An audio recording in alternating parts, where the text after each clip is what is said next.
నమస్తే, welcome to hit TV. మీ సమస్యలకి మా పరిష్కారాన్ని అందించడం కోసం మేం చేస్తున్న ఈ కార్యక్రమమే Adalat with advocate Ramya.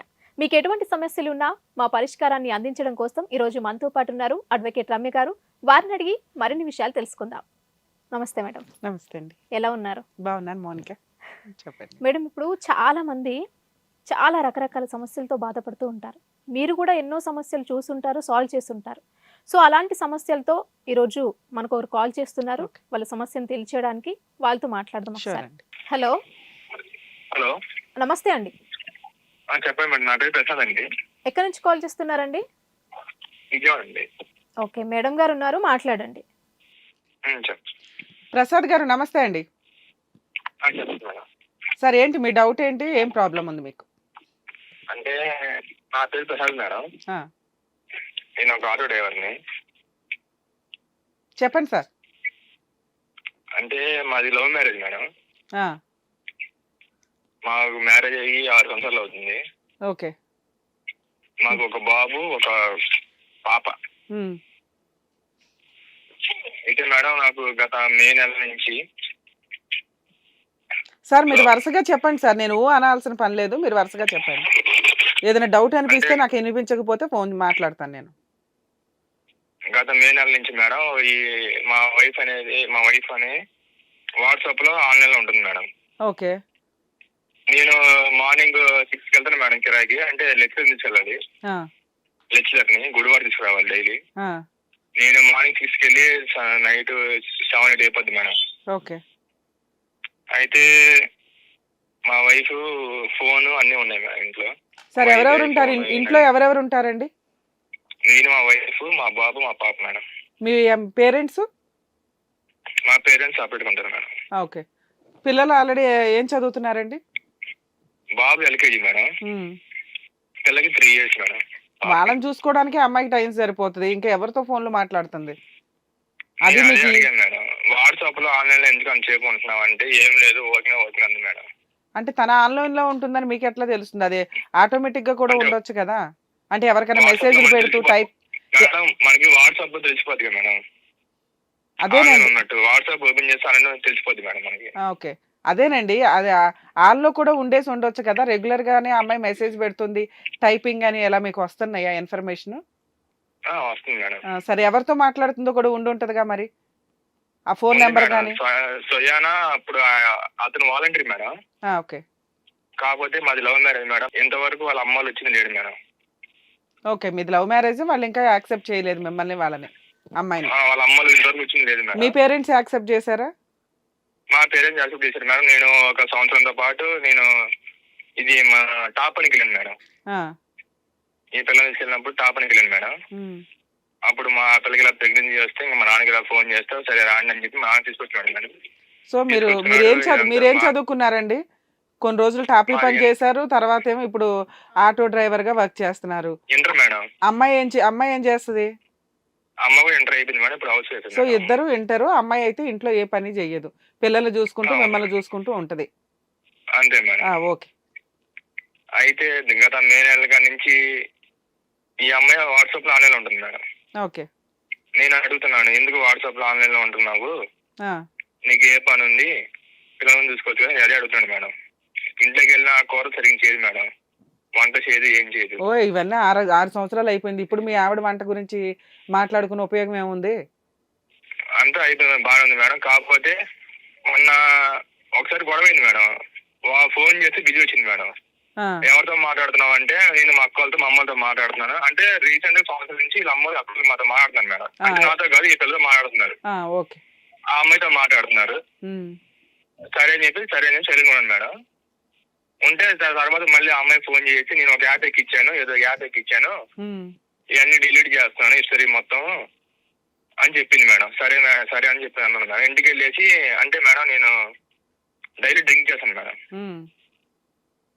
Drink చేస్తాను సరే అని చెప్పి ఆ రోజు సాయంత్రం వెళ్ళి అడిగాను మేడం, ఏది నెంబర్ ఏదన్నావు కదా, నెక్క ఫోన్ చేసి నేర్పించంటే అదే గొడవ అయింది మేడం. గొడవ అయితే వాళ్ళ అమ్మకు ఫోన్ చేసుకొని, ఇలా అబ్బాయి నన్ను తిడుతున్నాడు, నువ్వు వేరే వాళ్ళతో ఫోన్ మాట్లాడు అమ్మకు చెప్పుకుంది మేడం.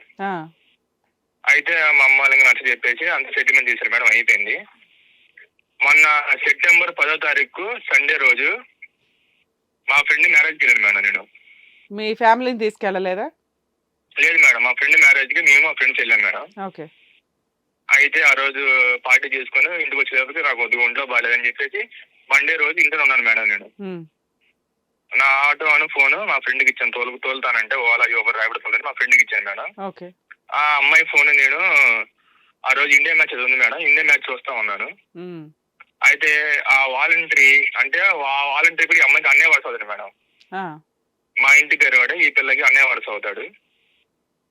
అయితే ఆయన మెసేజ్ అయితే పెట్టాడు మేడం, డిలీట్ చేసాడు అమ్మాయి. ఆ మెసేజ్ నేను చూడలేదు. ఉమ్, వాట్సాప్ కాల్ చేశాడు మేడం. ఉమ్, వాట్సాప్ కాల్ చేస్తే నేను ఆ పక్కనే ఉన్నాను. ఈ పిల్ల అమ్మాయి కొట్టుకెళ్ళేది కూడా పాలు పెట్టుకుని కూడా ఆగిపోయేసి నీ ఎలను భవన్ పంపిస్తాను అది అని చెప్పింది మేడం. ఆ, చెప్తే ఆ కుర్రాడు వాట్సాప్ ఫోన్ చేసి ఈమెమో నటిస్తుంది మేడం. వినపడట్లేదు పాప ఉంటే అమ్మ టీచర్ అమ్మ డాడీ దగ్గరికి వెళ్ళి అంటుంది మేడం ఈ పిల్ల. ఉమ్, అంటే ఇంకా నేనుండి సరే అని చెప్పి పాపను చూసాను మేడం. ఈ పిల్ల తర్వాత పక్కన 10 నిమిషాలు అతను వచ్చేసి మీకు ఇలా రేషన్ కార్డు మీరు కొత్తగా పెట్టుకున్నారు కదా, ఆ, మీరు పెట్టినారు కదా అని అడుగుతున్న సచివాలయం అయినా మీరు వచ్చి రేషన్ కార్డు తీసుకుని చెప్తున్నాడు మేడం. ఆ, అయితే నాకు ముందే డౌట్ ఉంది మేడం, ఈ పిల్ల వాట్సాప్ లో ఆన్లైన్ లో ఉంటుందని చెప్పి డౌట్ ఉంది. అది కొద్దిగా క్లారిటీ ఉంది మేడం ఆ రోజు. అయితే నేను సోమవారం గొడవ అయితే 3 రోజులు ఆ పిల్లతో నేను మాట్లాడలేదు మేడం, బుధవారం దాకా. కాదు సార్, ఇందులో మీకు ఏం క్లారిటీ అయ్యిందో నాకు అర్థం కాల. ఆ అబ్బాయి వాలంటీర్. చెప్తాను మేడం. ఓకే, చెప్పండి. మొత్తం అయితే సోమవారం బుధవారం నేను మాట్లాడలేదు. మా మదర్ ఫోన్ చేసి తిట్టింది మేడం, ఉమ్, ఇలా ఆ పిల్ల మంచిది అది అని చెప్పి తిట్టింది మేడం. శుక్రవారం రోజు సెప్టెంబర్ 15వ తారీఖు ఇన్స్టాగ్రామ్ ఓపెన్ చేసి అతనికి ఒకరికి రిక్వెస్ట్ పెట్టింది మేడం. ఉమ్, పెడితే నేను ఆ రిక్వెస్ట్ మా చెల్లికి వచ్చింది, నాకు వచ్చింది మేడం. నాకు రిక్వెస్ట్ ఇన్స్టాగ్రామ్ లో వస్తే నేను మా చెల్లికి ఫోన్ చేస్తే అవునన్నా వచ్చింది అన్న మా చెల్లి చెప్పింది మేడం. ఉమ్, ఇంటికి వెళ్ళి అడుగుతుంటే పాప మీద ఒట్టేసి నేను ఇన్స్టాగ్రామ్ ఓపెన్ చేయలేదు అంటుంది మేడం. ఓకే. పాప మీద ఒట్టేసి నేను ఇన్స్టాగ్రామ్ ఓపెన్ చేయలేదు అంటుంది మేడం. నేను మన ప్లే స్టోర్ లో రీసెంట్ టెస్ట్ లో కూడా వచ్చింది మేడం ఇన్స్టాగ్రామ్ ఓపెన్ చేసినట్టు. సరే అయ్యా, చూశాను. ఇన్స్టాగ్రామ్ ఓపెన్ చేసింది, అతనికి వాలంటరీకి ఆ అమ్మాయి రిక్వెస్ట్ పంపించింది. అయితే ఏంటి చాటింగ్ చేసింది మేడం మొత్తం. ఏం చాటింగ్ ఉంది మీ దగ్గర, ఎవిడెన్స్లు ఉన్నాయా? అయితే మేడం నేను ఆ రోజు గొడవాడాను మేడం ఆ అమ్మాయితో. గొడవాడితే ఆ రోజు బాబుని స్కూల్లో దింపేసి ఉమ్, అతనితో వెళ్ళిపోయింది మేడం. ఎక్కడికి వెళ్ళిపోయి ఫస్ట్ రోజు లాడ్జ్ ఉన్నారు మేడం. ఫస్ట్ రోజు లాడ్జ్ లో ఉన్నారు.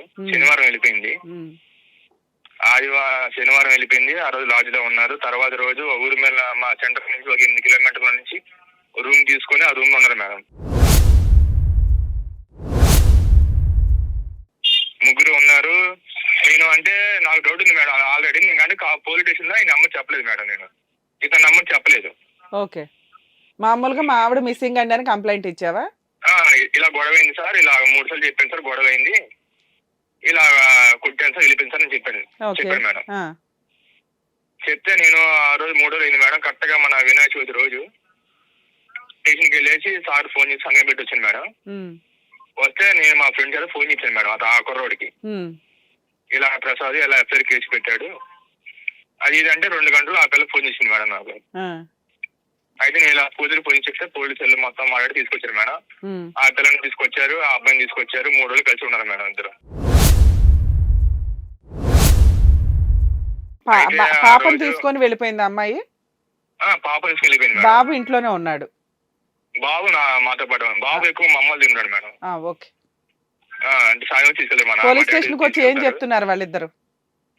అయితే అతనేమో ఈ నాకు తెలియదు అని చెప్తే పోలీసులు కొడితే అప్పుడు చెప్పాడు మేడం. ఏమని?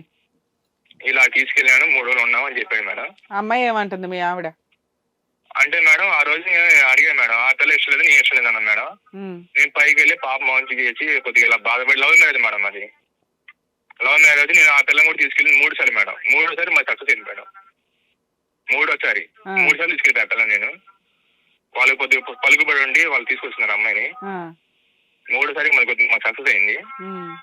6 రోజులు బాగానే ఉంది మేడం. బాగానే ఉంటే ఆ రోజు నేను అడిగాను మేడం, స్టేషన్ ఎస్ఐ ముందు అడిగాను, ఇలాగా సార్ ఇలాగా కళ్ళని గ్యారంటీ ఏంటి సార్ అది అని అడిగితే ఆ రోజు నాకు కలలేదు అని చెప్పింది మేడం ఆ పిల్ల. నువ్వు నమ్మి తెచ్చుకున్నావా? నమ్మి తెచ్చుకోండి మేడం. ఓకే. తర్వాత అతని ఫ్రెండ్ నాకు చెప్పాడు మేడం, ఇలా జరిగిందంట, ఇలాగ అయ్యిందంట మేడం, ఇలా కలిశారంట ఇదని చెప్పాడు మేడం. వాళ్ళ ఫ్రెండ్ అతను ఎవరు? అబ్బాయి ఫ్రెండా? అబ్బాయి ఫ్రెండ్ చెప్పాడు మేడం, తాగేసి. ఓకే. అబ్బాయి చెప్తే అబ్బాయి కూడా నాకు చెప్పాడు మేడం, నా ఫ్రెండ్. నేను అడిగితే అవునా అని చెప్పింది మేడం.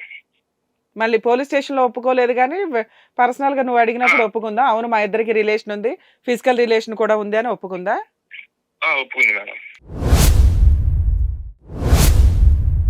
అది నా అన్నయ్య అవుతుంది మేడం, తనకి అన్నయ్య అవుతాడు. సరే, ఫిజికల్ రిలేషన్ ఉందని అయితే ఒప్పుకుంది కదా? ఒప్పుకుంది మేడం. ఓకే, తర్వాత ఏమైంది చెప్పండి. తర్వాత నేను తీసుకొచ్చాను మేడం, నేను చేసా, మా ఇంట్లో ఉంటున్నాము, తర్వాత గొడవలు అవుతుందని చెప్పేసి మా నాన్న ఇంట్లో ఉంటున్నాము, మా ఫాదర్ దగ్గరికి వెళ్ళాము మేడం మేము, అంత ఖాళీ చేసి. అయితే అక్కడ బాబుకి స్కూల్ బస్సు మాట్లాడితే ఆ బస్సు పంపించే ముందు ఈ పిల్ల తీసుకెళ్లి బస్సు దింపింది మేడం స్కూల్ బస్ దగ్గర. ఈ గ్యాప్ లో అతను ఫోన్ చేసి మాట్లాడింది మేడం. అతను ఇది పురుగుల మందు మింగాడు మేడం. ఎందుకు ఈవిని వదిలి ఉండలేక పురుగుల మంది మింగాడా, లేకపోతే ఈవిడ ఏదైనా బ్లాక్ మెయిల్ చేస్తుందా? ఈమె వదిలి ఉండలేక పురుగుల మంది మింగాడు. ఓకే. అది ఫోన్ కనుక్కుందంట మేడం. అది నాకు ఇరవై చెప్పారు మేడం, ఇలా జరిగింది అని చెప్తే నేను ఎందుకు మీ ఆవిడని అడిగితే ఆవిడే చెప్పేస్తుంది కదా, ఆవిడ అన్ని చెప్పేస్తుంది, ఆవిడ అన్ని ఒప్పుకుంటుంది. మాట చెప్తుంది మేడం, రకానికి మాట చెప్తుంది, రకానికి మాట. ఓకే. రకానికి మాట చెప్తుంది మేడం. తర్వాత కంటే దారుణం చెప్తుంది ఆ పిల్ల మేడం మాటల. తర్వాత అయిపోయింది మేడం, అతని ఇంటికి వెళ్ళి కొట్టాను, ఈ పిల్ల స్టేషన్ లో ఏం మాట లేదు, మళ్ళీ తీసుకొచ్చాను, మళ్ళీ పెట్టినాడు మేడం. ఈ కాకపోతే ఈ అమ్మాయి ఏంటంటే అప్పట్లో ఉన్నట్టు ఉండట్లేదు మేడం ఇతను నాతో. అదే ఈ 2-3 months నుంచి. అవును మేడం. ఉండట్లేదంటే ఫిజికల్ రిలేషన్ లేదు అంటున్నారా మీరు, లేకపోతే వంట కూడా సరిగ్గా చెయ్యట్లేదా, లేదా ఇంట్లో నుంచి వెళ్ళిపోయేలాగా ఉందా అమ్మాయి? అన్ని మేడం, ఇంట్లో నుంచి వెళ్ళిపోతే ఏం లేదు మేడం, ఎందుకంటే ఇంట్లో నుంచి వెళ్ళిపోదు, కాకపోతే ఇద్దరు కావాలండి, అలా ఉంది మేడం. ఆ రోజు వాళ్ళ నాన్న ఎప్పుడు ఫోన్ చేయని వాళ్ళు కూడా చేసి పిల్లలు ఫిట్ చేసి అన్ని మాట్లాడారు మేడం, నాతో ఫోన్ చేసి బాగానే మాట్లాడారు. కానీ ఈ అమ్మాయి మళ్ళీ అతనికి ఫోన్ చేసి మాట్లాడుకుంది. సరే, మీ ఆవిడ ఏమంటుందంటే నాకు నువ్వు కావాలి, పిల్లలు ఉన్నారు కాబట్టి, అలాగే నేను లవ్ చేశాను కాబట్టి ఆ అబ్బాయి కావాలంటుందా? అబ్బాయి కావాలని చెప్పట్లేదు మేడం, నువ్వేగా ఇప్పుడు అన్నావు ఇద్దరు కావాలంటుందండి అని. అంటే ఆ పిల్ల చేసిన పనులు అలా ఉన్నాయి మేడం, అమ్మాయి చేసే పనులు అలా ఉన్నాయి. ఇద్దరు కావాలనుకుంటే నేను వెళ్ళిపోమని చెప్తున్నాను మేడం, నువ్వు వెళ్ళిపో, నీ బతుకు నువ్వు బతుకు. ఓకే. మీ ఆవిడ ఈ అక్రమ సంబంధం, ఆ ఫ్రెండ్షిప్ వదులుకోకపోతే మీరు లీగల్ గా ప్రొసీడ్ అవ్వడానికి గానీ, లేకపోతే అమ్మాయిని వదిలేయడానికి గానీ మీరు రెడీయేనా? అవును మేడం. సరే, ఇప్పుడు మీ డౌట్ ఏంటి సార్, ఏం అడుగుదామని మీరు ఫోన్ చేశారు? అంటే మేడం నా కోసమే 3 సార్లు వచ్చింది మేడం, వాళ్ళ అమ్మ నాన్న కాదనుకో. ఏది లవ్ చేసుకున్నప్పుడు ఇంట్లో నుంచి లేచిపోయి? అవును మేడం. ఇప్పుడు దానికోసం మీరు 3 సార్లు ఎక్స్క్యూజ్ చేద్దామని మీరు కూడా అనుకుంటున్నారా అమ్మాయిని? అది కాదు మేడం, నమ్మకం కుదరట్లేదు మేడం. ఈ పిల్ల ఎన్నిసార్లు తప్పు చేసింది, ఫస్ట్ తీసుకొచ్చుకున్నా మేడం స్టేషన్ లో మాట్లాడుకోనండి, మళ్ళీ తీసుకొచ్చుకొని ఫాదర్ దగ్గరికి వెళ్ళిపోయి అందరు బాగానే ఉంటున్నాం, మళ్ళీ ఫోన్ చేసి వాడుతాం. సరే, ఇప్పుడు మీ ఒపీనియన్ ఏంటి? అంటే మేడం ఇప్పుడు ఏం చేయాలని చెప్పి నాకు అర్థం కావట్లేదు మేడం. నీ భూ ప్రపంచంలో ఎప్పుడు కూడా ఏం చెయ్యను అని ఊళ్ళో వాళ్ళని అడగండి అయ్యా, ఎందుకంటే ఇది మీ మ్యారిటల్ రిలేషన్, మీకు సంబంధించిన జీవితం, కలిసి ఉండాలా వద్దా అనేది నువ్వు మాత్రమే డెసిషన్ తీసుకోవాలి. దీనికి పర్యవసానాలు ఎలా ఉంటాయండి, కలిసి ఉంటే ఎలా ఉంటుంది, విడిపోతే ఎలా ఉంటుందని మీరు అడగాలి. దానికి ఎలా ఉంటాయో మేము చెప్పగలుగుతాం, లీగాలిటీలో కానీ విడిగా కానీ. విడిపోనా ఉండనా అంటే ఉండయ్యా అంట. మీ ఆవిడ ఆల్రెడీ వేరే అతనితో అక్రమ సంబంధాలు పెట్టుకుంది, బయటికి వెళ్ళింది, అమ్మాయి తిరుగుతుంది, అవన్నీ నీకు తెలిసి కూడా నువ్వు ఏమీ తెలియనట్టు మళ్ళీ ఎక్స్క్యూజ్ చేసి తెచ్చుకున్న వడుపుని ఖాళీగా ఉంటున్నావా అంటే మళ్ళీ కనిపెడుతున్నావు. ఆవిడ మళ్ళీ ఎవరితోనే తిరుగుతుందా, నిజంగా తిరుగుతుందా లేదా అని. సరే అయ్యా వదిలే అన్నాను అనుకో, రేపొద్దుట అమ్మాయి వేసే కేసులు, లీగల్ ప్రొసీడింగ్స్ కేసులన్నీ తట్టుకోవడం నీ వల్ల అవ్వాలి కదా, నువ్వు తట్టుకోగలుగుతావా? కేసుల చుట్టూ లీగల్ గా వెళ్ళలేవు. ఆ రోజు చెప్పారు మేడం పోలీసులు కూడా, ఏమని? వదిలేయమని అన్నారు మేడం, కాకపోతే నేను పిల్లలు మోహన్ చేసి తీసుకొచ్చాను మేడం. సరేనండి, ఏం చెయ్యాలి అనేది మేము చెప్పం, కానీ మీకున్నవి 2 ఆప్షన్స్ అండి. మీ లైఫ్ మీరు డెసిషన్ తీసుకోవాలి. లీగాలిటీ ప్రొసీడింగ్స్లో ఎలా బిహేవ్ చేస్తే బెటరు, మీకున్న ఆప్షన్స్ ఏంటో చెప్తాను, దాన్ని బట్టి మీ లైఫ్ మీరు డిసైడ్ చేసుకోవాలే తప్ప మీ పేరెంట్సో, మీ లాయరో, మీ చుట్టుపక్కల వాళ్ళు, రమ్య గారు డిసైడ్ చేయరు, గుర్తుపెట్టుకోండి. ఇక మీ కేసు విషయానికి వస్తే, యాక్చువల్గా మీరు ఆల్రెడీ అంతకుముందు ఎంతో కాలం లవ్ చేశారు, 2, 3 సార్లు ఇంట్లో నుంచి లేపుకొచ్చారు. ఇష్టపూర్వకంగా ఇంట్లో వాళ్ళని కాదనుకొని పెళ్లి చేసుకున్నారు. 5.5 ఇయర్స్ బాగానే ఉంది. 2 పిల్లల్ని కన్నారు. సడన్‌గా ఈ 6 మంత్స్ నుంచే మీకు కొంత ఆ అమ్మాయి బిహేవియర్‌లో చేంజ్ కనిపిస్తుంది. ఆ చేంజ్ కనిపించినప్పుడు మీరు మాట్లాడినవి, కనిపెట్టినవి ఎలా ఉన్నాయంటే, పనిగట్టుకొని కనిపెట్టారు. కనిపెట్టే ముందు మీరు ఒక సెకను ఆలోచించాలి కదా! అరే! ఈ అమ్మాయికి ఎవరితోనన్నా సంబంధం ఉందా? వాట్సాప్‌లో రెగ్యులర్‌గా ఉంటుంది. ఇన్‌స్టాగ్రామ్‌లో ఉంటుంది. ఒకవేళ ఎవరితోన్నా సంబంధం ఉంటే నేనేం చెయ్యాలి? నేను ఈ అమ్మాయిని వదిలేయడానికి కనిపెడుతున్నానా? కంట్రోల్ చేయడానికి కనిపెడుతున్నానా? లేకపోతే ఈ అమ్మాయితో అడ్జస్ట్ అవుతానా? ఈ 3 మార్గాలు ఉన్నాయి మీకు. మీరు వదిలేయడానికి కనిపెడుతూ ఉంటే ఎవిడెన్స్‌తో కనిపెట్టండి. ఆ ఎవిడెన్స్‌ని గ్యాదర్ చేసుకొని లీగల్‌గా ప్రొసీడ్ అవ్వడానికి ఉపయోగపడతాయి. లేదు మేడం నేను సర్దుకుంటానండి అంటే కనిపెట్టడమే దండగ. ఎందుకంటే ఆ అమ్మాయికి ఉన్న అక్రమ సంబంధం ఇంకొకటో మీకు తెలిసినాక మానసికంగా మీరు హ్యాపీగా ఉండలేరు. మీ అవసరం కోసం మీరు సర్దుకుంటున్నట్టు లెక్క. ఇక మూడో ఆప్షన్ మీకున్నది, ఒకవేళ కనిపెట్టి ఆ అమ్మాయిని కంట్రోల్ చేస్తానండి. ఇంకొకసారి అలా చేయకుండా నిజంగా అమ్మాయి అక్రమ సంబంధం ఉందో లేదో నాకు తెలియదు కదా! మరి ఈ ప్రాసెస్ కోసం నేను కనిపెట్టడానికి ట్రై చేస్తే ఉంది అని నిజంగా తెలిసిపోయింది. ఆ అమ్మాయి ఆల్రెడీ పాపని తీసుకొని ఆ అబ్బాయితో 3 డేస్ బయటికెళ్ళిపోయింది. 3 డేస్ ఇంట్లో నుంచి లేచిపోయి వెళ్ళిపోయిన అమ్మాయి ఫ్రెష్‌గా వచ్చిందంటే కూడా నేను నమ్మానండి అంటున్నావు. ఇది మరీ మూర్ఖంగా ఉంది నాకైతే. ఆవిడ వచ్చిందా నువ్వు పాప చెప్పింది మేడం. నువ్వు మేడం సరేనండి. ఇప్పుడు అమ్మాయి నాకు ఎటువంటి అక్రమ సంబంధం లేదు అని చెప్పింది. మీరెందుకు నమ్మట్లా? లేచిపోయి వెళ్ళిపోయినాక అమ్మాయి నాకు ఎవరితోనూ సంబంధం లేదు, అబ్బాయితో నాకు ఫిజికల్ రిలేషన్ లేదు, జస్ట్ ఊరికే వెళ్ళి 3 రోజులు రూమ్‌లో ఉన్నాను అంది. అది నమ్ముతున్నావు. ఫిజికల్ రిలేషన్ లేదు అనేటప్పుడే నమ్మేస్తే, పోన్లే అమ్మా నాకు కొంచెం డౌట్లున్నాయి, నువ్వు ఎవరితోనూ మాట్లాడకు, నీకు ఫోన్ వద్దని ఫోన్ తీసేసుకుంటే అయిపోయేది కదా! కొన్ని రోజులు ఫోన్ అవాయిడ్ చేయించుకో. చెప్పింది మేడం. వెళ్ళిపోయిన రోజు పీరియడ్ అని చెప్పింది మేడం. వెళ్ళిపోయిన రోజు తెలియదని చెప్పి పీరియడ్ చెప్పింది. అందుకని నువ్వు నమ్ముతున్నావా? అవును మేడం. ఓకే. కాకపోతే తర్వాత రోజు బాబు నువ్వు నమ్మాలి. తెలిసింది నీకు మేడం. అందుకే చెప్తున్నా, నువ్వు నమ్మాలి అనుకుంటే ఏమన్నా నమ్మే. నమ్మాలి అని ఫిక్స్ అయినప్పుడు ఏం చేయనండి అని అడగకూడదు. నువ్వు ఎందుకు నమ్ముతున్నావో తెలుసా? పిల్లలు ఉన్నారు, సొసైటీ, లవ్ మ్యారేజ్ కాబట్టి నేను లీగల్గా కూడా ఫైట్ చేయలేనండి. అందుకని ఆ అమ్మాయి ఏం చెప్పినా నమ్ముతున్నాను, నమ్మాలని ఫిక్స్ అయ్యాను. మీరు ఆవిడ పాజిటివ్గా చెప్తే నమ్మడానికి ఫిక్స్ అయ్యారు. కానీ మీ బ్రెయిన్ అది యాక్సెప్ట్ చెయ్యట్లా. ఎందుకంటే అక్కడికి వెళ్ళిన అమ్మాయి సైలెంట్గా ఉంటుందా? ఆ డేట్ల టైంలోనే వెళ్ళాల్సిన అవసరం ఏముంది? ఆ తర్వాత అన్నా వెళ్ళొచ్చు. ఇప్పుడు కూడా అమ్మాయి ఫోనులు మాట్లాడుతుంది. వీళ్ళ మధ్య ఏ రిలేషను లేకుండానే ఉందా అనే డౌటు మిమ్మల్ని చెదపురుగులాగా తినేస్తుంది లోపల లోపల. మీరు సర్దుకునేటట్టయితే ఈ బ్రెయిన్‌లోంచి ఈ ఆలోచనలన్నీ తీసేయండి. ఆ ఏరియా కాకుండా వేరే ఏరియాకి షిఫ్ట్ అయిపోండి. హ్యాపీగా మీ పిల్లలు, మీరు, మీ వైఫు, ఆ అమ్మాయికి కాస్త కౌన్సిలింగ్ ఇప్పించి అలాగే షిఫ్ట్ అయ్యాను మేడం. షిఫ్ట్ అయినా కూడా ఇతనికి ఫోన్ చేసి చేసింది, మాట్లాడింది, అతను వచ్చి కలిసాడు. మీకున్న ఆప్షన్స్ చెప్తున్నా. ఫస్ట్ ఆప్షను పిల్లల కోసం మీరు సర్దుకోవాలి అంటే వేరే షిఫ్ట్ అవ్వడం, అమ్మాయికి 1, 4 సార్లు కౌన్సిలింగ్ ఇవ్వడం, ఫోనులు అవి అవాయిడ్ చేయించడం, పెద్ద మనుషులతో మీటింగ్ పెట్టడం. దానికి ఆ అమ్మాయి మారట్లేదు. మేడం అలాగే పెట్టానండి ఈ 2 మంత్స్ నుంచి. అయినా గానీ నేను బయటికెళ్ళినప్పుడో, పిల్లల్ని స్కూల్‌కి దింపడానికి వెళ్ళినప్పుడో, లేదా తను బయటికెళ్ళినప్పుడో ఆ అబ్బాయితో టచ్‌లోనే ఉంటుంది. అంటే మీరు ఇంత ఒక ఫస్ట్ స్టెప్ మంచిగా వేసినా కూడా ఆ అమ్మాయి ఇలాగే ఉంటుంటే, ఇలాంటి అమ్మాయితో ఉండాలా? వద్దా? అని మీరు డిసైడ్ చేసుకోవాలి. ఒకవేళ వద్దు అనుకుంటే ఈ ఎవిడెన్స్‌లన్నీ ప్రాపర్‌గా పెట్టుకొని పోలీస్ స్టేషన్‌కెళ్ళి ఒక కంప్లెయింట్ ఫైల్ చేయండి. వాళ్ళు తీసుకోరు. తీసుకోకపోయినా మీరు పోలీస్ స్టేషన్‌లో కంప్లెయింట్ ఇస్తే అది ఒక ఎవిడెన్స్‌గా ఉంటది. ఎందుకంటే ఈ అమ్మాయి అలా ఇంట్లో నుంచి వెళ్ళిపోయింది. 3 రోజుల తర్వాత వచ్చింది. భర్త అయినా నమ్మి ఆ అమ్మాయిని ఉంచుకున్నాడు. తీరా చూస్తే ఆ అమ్మాయి మళ్ళీ ఫోనులు చేస్తుంది. వాళ్ళిద్దరూ కలిపి బ్లాక్‌మెయిల్ చేయడానికి అవకాశాలు ఎక్కువున్నాయి. మీ జీవితం నాశనం చేశారు. మీకు చీటింగ్ జరిగింది అని మీరు ఒక కంప్లెయింట్ ఇచ్చారనుకోండి. పోలీసులు తీసుకోకపోయినా వాళ్ళిద్దరిని పిలిచి వార్నింగ్ ఇస్తారు. మీరు పెట్టిన కంప్లెయింట్ ఫర్దర్ కేసులకి ఒక డాక్యుమెంట్ కింద ఉపయోగపడతాయి. సో ఆ తర్వాత మీరు చేయాల్సిన పని, పిల్లలిద్దరిని మీ హ్యాండ్ ఓవర్‌లో పెట్టుకొని మీ పేరెంట్స్ దగ్గరికెళ్ళి ఒకసారి అడగండి. నేను ఇలాంటి అమ్మాయితో ఉండలేను.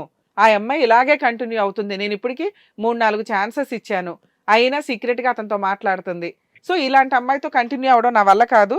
ఒకవేళ లీగల్‌గా ప్రొసీడ్ అయితే మరి మీ అందరి మీద కూడా కేసులు ఫైల్ చేస్తది. మీరు నాకు సపోర్ట్ చేయండి. అన్నప్పుడు ఇప్పుడు ఒకవేళ మీ దగ్గర ప్రాపర్ ఎవిడెన్స్ లేదనుకోండి, మీకు చాలా ఇబ్బంది అవుతుంది. సో మీరు చేయాల్సిన పని ఏంటంటే ఫర్దర్గా రేపొద్దుట లీగల్గా ప్రొసీడ్ అయితే మీ ఆవిడ పోలీస్ స్టేషన్కి వెళ్ళి మీరే హింసించారు, మీరే అనుమానపడ్డారు, మీ పేరెంట్స్ మీరంతా కలిపి కావాలని హెరాస్మెంట్లు చేశారు అని పోలీస్ స్టేషన్లో కంప్లైంట్ ఫైల్ చేస్తుందండి. అయినా మీరు టెన్షన్ పడాల్సిన అవసరం లేదు.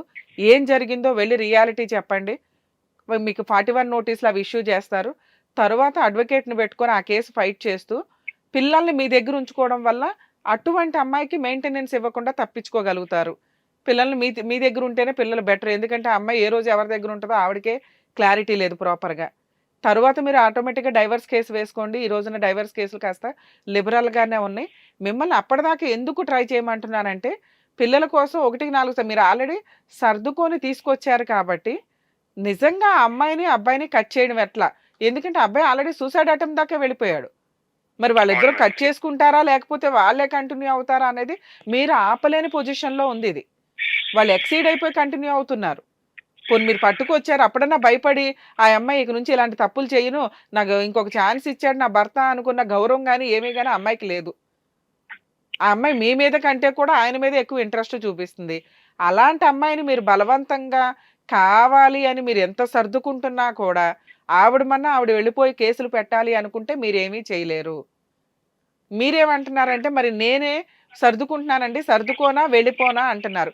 మ్యాక్సిమం మీకు ఓపిక ఉంటే సర్దుకోవాలి అనుకుంటే మీరు ఆల్రెడీ ఇప్పుడు సర్దుకుంటున్నారు, అలాగే కంటిన్యూ అవ్వండి. ఇన్ కేస్ ఇక ఈ అమ్మాయిని నేను భరించలేనండి, నా వల్ల కావట్లేదు అనుకున్నప్పుడు ఇప్పుడు నేను చెప్పిన మార్గంలో అన్ని ఎవిడెన్స్లు ముందుగా గ్యాదర్ చేసుకోండి. 1-2 సార్లు పెద్ద మనుషులు పంచాయతీ పెట్టడానికి చూడండి. తర్వాత పోలీస్ స్టేషన్కి వెళ్ళి ఒక కంప్లైంట్ ఇచ్చి అడ్వకేట్ని కలిసి డైవర్స్ కేసు వేయండి. మీ కేసులు మీవి, ఆవిడ కేసులు ఆవిడ. పిల్లల కస్టడీ మీ దగ్గర ఉండేలాగా చూసుకోవడం వల్ల లీగల్గా మీరు 100% అన్ని కేసులు గెలుస్తారు, సేఫ్ సైడ్లో ఉంటారు. సరేనా? ఓకే అండి, ఆల్ ది బెస్ట్ అండి. మౌనిక గారు, యాక్చువల్గా ఈ కేసులో ఏంటంటే అతనికి వేరే ఆప్షన్ దొరకట్లా.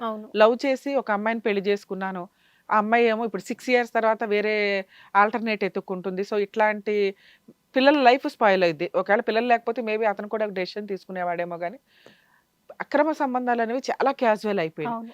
దానివల్ల ఎలా అయిపోయిందంటే ఇక మమ్మల్ని ఏం చేస్తారులే అన్న ఒక ధీమా. ఇప్పుడు బాల్ ఈయన గ్రౌండ్లో ఉంది కాబట్టి కాపురం నిలబెట్టుకోవడానికి ట్రై చేస్తున్నాడు. మేబీ పిల్లల అదృష్టం బాగుండే అమ్మాయి చేంజ్ అయితే కనుక ఇతను ఆ అనుమానం అనేది ఏదైతే ఉందో అది నిజమే, కానీ అది బ్రెయిన్లో ఉన్నంతకాలం ఇతను కూడా హ్యాపీగా కంటిన్యూ అవ్వలేడు. సో ఒకవేళ అమ్మాయి జరిగిన తప్పేదో జరిగింది, ఇక నుంచి చెయ్యను అని మారి ఆ అమ్మాయి అలా కంటిన్యూ అవుతుంటే ఇతను ఒక ఛాన్స్ ఇవ్వడం బెటర్ ఆ అమ్మాయికి. అలాగే ఈయన బ్రెయిన్లో ఉన్న ఆలోచన విధానం, చేసిన తప్పులు పూర్తిగా క్షమించేయడం. అవసరం కోసం తెచ్చుకోవడం వేరు, పూర్తిగా క్షమించేయడం వేరు. క్షమిస్తేనే ఇతను హ్యాపీగా ఉండగలడు. ఇక లేదు ఆవిడ అలాగే కంటిన్యూ అవుతుందంటే అలాంటి అమ్మాయితోటి ఈయన రెగ్యులర్గా కంటిన్యూ చేయడం జరిగే పని కాదు. లీగల్గా ప్రొసీడ్ అయిపోయి సెటిల్మెంట్కి ట్రై చేసి మ్యూచువల్ డైవర్స్కి వెళ్ళడం బెటరు. లేదండి నేను డైవర్స్ ఇవ్వలేను, అమ్మాయితోని ఉండలేను అనుకుంటే కొంతకాలం లీగల్గా ఫైట్ చేస్తూ ఉంటే కనుక ఈయనకి ఒక క్లారిటీ వస్తుంది. ఆ అమ్మాయికి ఏదో కాంపెన్సేషన్ ఇచ్చేసి వదిలించుకోవడం బెటర్ ఆప్షన్ ఇట్లాంటి కేసులు. ఓకే రమ్య గారు, థ్యాంక్ యూ. యూ. చూసారు కదండి రమ్య గారి పరిష్కారాలు. మీకు ఎటువంటి సమస్యలు ఉన్నా కూడా మమ్మల్ని అప్రోచ్ అవ్వచ్చు, మాకు కాల్ చేయొచ్చు. రమ్య గారు ఉంటారు, మీ సమస్యలకి పరిష్కారాన్ని అందిస్తారు. Thank you.